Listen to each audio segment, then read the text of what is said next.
Bonjour à tous. Aujourd'hui, j'aimerais partager avec vous le passage d'Exode 33, du verset 9 au verset 11. Je lis la parole du Seigneur. Et lorsque Moïse était entré dans la tente, la colonne de nuée descendait et s'arrêtait à l'entrée de la tente. Et l'Éternel parlait avec Moïse. Tout le peuple voyait la colonne de nuée qui s'arrêtait à l'entrée de la tente. Tout le peuple se levait et se prosternait à l'entrée de la tente. L'Éternel parlait avec Moïse face à face, comme un homme parle à son ami. Puis Moïse retournait au camp, mais son serviteur Josué, fils de Nun, ne sortait pas du milieu de la tente. Amen.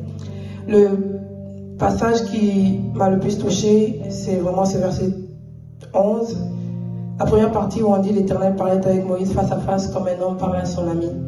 Ça m'a intrigué, je me suis dit, waouh, on peut devenir l'ami de Dieu. Ce grand Dieu-là qui a fait l'univers, on peut devenir son ami. Et non seulement on peut devenir son ami, mais on peut vraiment aller plus loin dans l'intimité avec lui. Et au travers de ce passage, le Seigneur me disait que c'est possible. Moïse l'a vécu, et nous aussi on peut le vivre si seulement on le veut. Et il me prenait l'exemple des relations humaines que nous avons ici.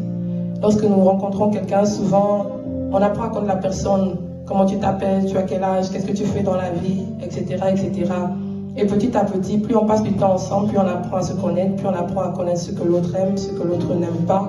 Et on fait les arrangements que l'on doit faire pour que la relation puisse marcher et continuer, que ce soit une relation professionnelle ou amicale, ou un mari et son épouse. Et le Seigneur me disait que c'est la même chose avec moi.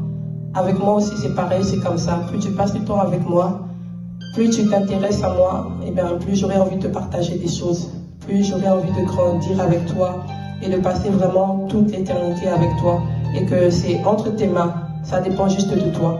Le moment où tu décides de venir pour être mon intime, pour partager avec moi les bons, les mauvais moments, pour partager avec moi mes secrets, c'est le moment où moi aussi je serai prêt, je suis toujours prêt à m'ouvrir pour toi. Donc voilà, je nous encourage aujourd'hui à vraiment dire oui Seigneur, je veux devenir ton intime. Quand on est ami avec quelqu'un, parfois il y a des choses que l'on n'aime pas, mais pour que la relation fonctionne, parfois on le supporte. Et c'est après qu'on comprend, si j'avais mal réagi ou si j'avais baissé les bras, je n'aurais pas profité des bienfaits de la relation là aujourd'hui. Alors j'encourage, ne baisse pas les bras, va plus loin dans l'intimité avec le Seigneur. Amen.